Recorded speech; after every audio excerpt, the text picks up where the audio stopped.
నమస్కారం, welcome to GK news 9. హిందువులకి ఒక న్యాయం, ముస్లింలకి ఒక న్యాయం చేస్తున్నది ఎవరు? రేవంత్ ఉద్దీన్ ఖాన్.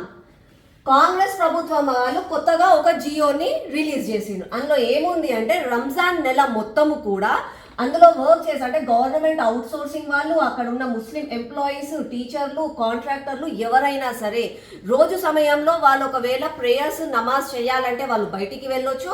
అలాగే వాళ్ళు సాయంత్రం 4 గంటల తర్వాత వెళ్ళిపోవచ్చు. వాళ్ళకి ఎలాంటివి కూడా ఇబ్బందులు ఉండకుండా రేవంత్ ఉద్దీన్ ఖాన్ తీసుకొచ్చిన కొత్త జీవో ఇది.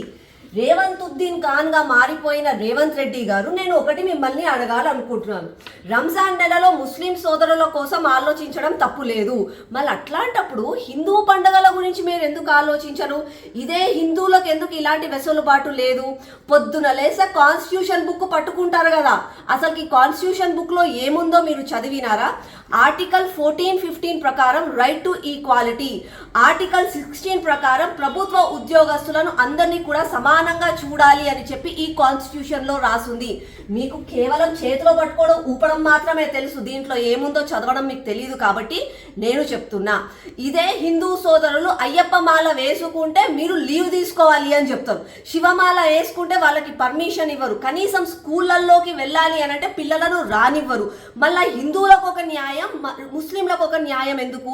ఇదేనా మీరు చేసే ప్రజాపాలన? అసలు నిజంగా కూడా కాంగ్రెస్ వాళ్ళు చేస్తున్నది ప్రజాపాలన కాదు, అపీస్మెంట్ రాజకీయాలు.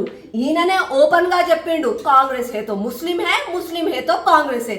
అంటే వీళ్ళకి హిందువులు, హిందూ ఓటర్లు వీళ్ళకి అస్సలకి పట్టించుకోరు. నేను ఒకటి చెప్తున్నాను, ఒకరిని ఒకలాగా ఇంకొకరిని ఇంకొకలాగా చూసే కంపారిజన్ వస్తుంది, పోలిక వస్తుంది. కంపారిజన్ వచ్చినప్పుడు అసంతృప్తికి గురి అవుతుంది, అసంతృప్తి వచ్చినప్పుడు గొడవలు, విభేదాలు అవుతాయి. ఈ కాంగ్రెస్ పార్టీ వాళ్ళు ఒకప్పుడు బ్రిటిషర్స్, ఇప్పుడు ఈ కాంగ్రెస్ వాళ్ళకి ఇదే తరతరాలుగా వీళ్ళు చేసేది ఇదే, విభజించు పాలించు అని చెప్పి వీళ్ళు పబ్బం గడుపుకుంటున్నారు. రేవంత్ ఉద్దీన్ ఖాన్ ఇప్పటికైనా సరే ముస్లింలని, హిందువులని ఒకేలాగా చూసి నిజమైన ప్రజాపాలన ఏందో చెయ్యండి. లేకపోతే మీరు చేసేది కేవలం అపీస్మెంట్ రాజకీయాలని చెప్పి ఈ రోజు తేటతెల్లం అయిపోయింది. ఈ వీడియో మీకు నచ్చినట్లయితే లైక్ బటన్ క్లిక్ చేయండి. మరిన్ని వీడియోలను పొందడానికి దయచేసి సబ్స్క్రైబ్ చేయండి.